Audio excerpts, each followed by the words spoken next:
आज हम बात करेंगे कि नमस्कार या नमस्ते क्यों किया जाता है, इसके पीछे का कारण क्या है।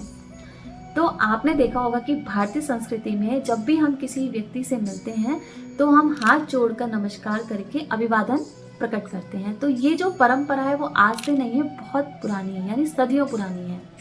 आपने देखा है किसी धार्मिक स्थल पर भी जाते हैं तो हम हाथ जोड़कर प्रणाम करते हैं और प्रार्थना करते हैं। तो इस पर पंडित इंद्रमणि घनश्याम जी बताते हैं कि जब हम हाथ जोड़कर प्रार्थना करते हैं तो ये कहीं ना कहीं योग की क्रिया का हिस्सा है और ये भगवान शिव से भी जुड़ा है, क्योंकि हमारे शास्त्र बताते हैं कि हमारा जो शरीर है वो पंच तत्वों से बना हुआ है। तो दायां हिस्सा ईड़ा और बायां हिस्सा पिंगला।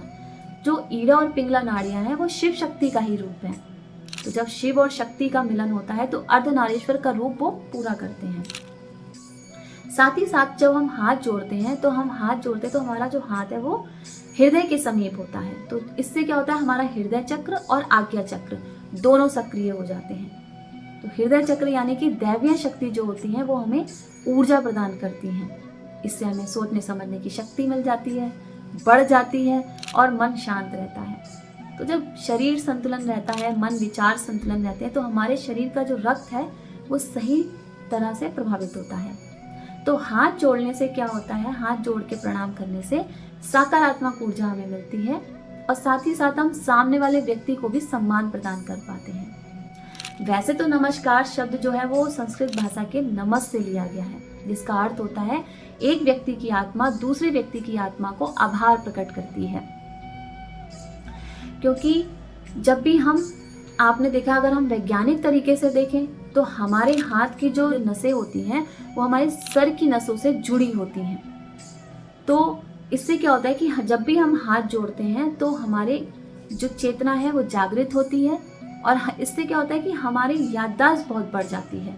क्योंकि जब भी हम किसी व्यक्ति को नमस्कार या सम्मान प्रदान करते हैं तो उसको हम लंबे समय तक याद रख पाते हैं। साथ ही साथ ये भी माना जाता है कि जब भी हम हाथ जोड़ते हैं तो इसे आचार और विचार से जोड़ा जाता है, क्योंकि आचार का अर्थ होता है धर्म और विचार का अर्थ होता है दर्शन।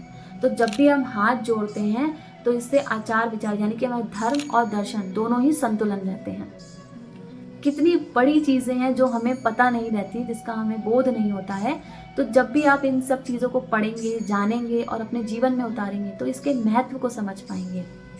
ये सिर्फ हमें समझने के लिए नहीं, इसे अगर हम जीवन में उतारेंगे तो हमारी जीवन शैली जो है वो बहुत ही सुचारू रूप से संतुलन में आगे बढ़ेगी।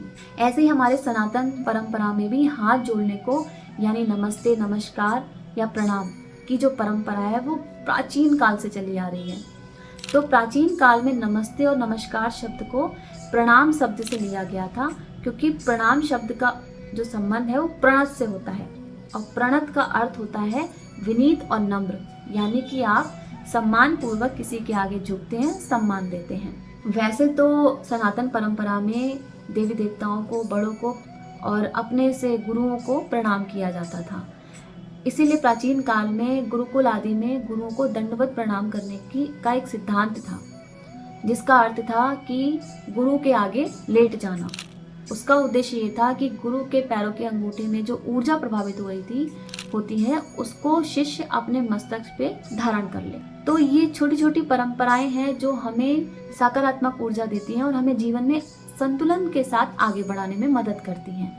तो अगर हम इन सब चीज़ों को अपने जीवन में उतारते हैं तो कहीं ना कहीं हम खुद के साथ एक कहते हैं ना कि जो भी उलझने होती हैं उनको हम खुद से उलझा सकते हैं, क्योंकि जब हमारे अंदर सूझबूझ होगी, समझ होगी, तो हम हर एक चीज़ को खुद से ही सुलझा सकते हैं।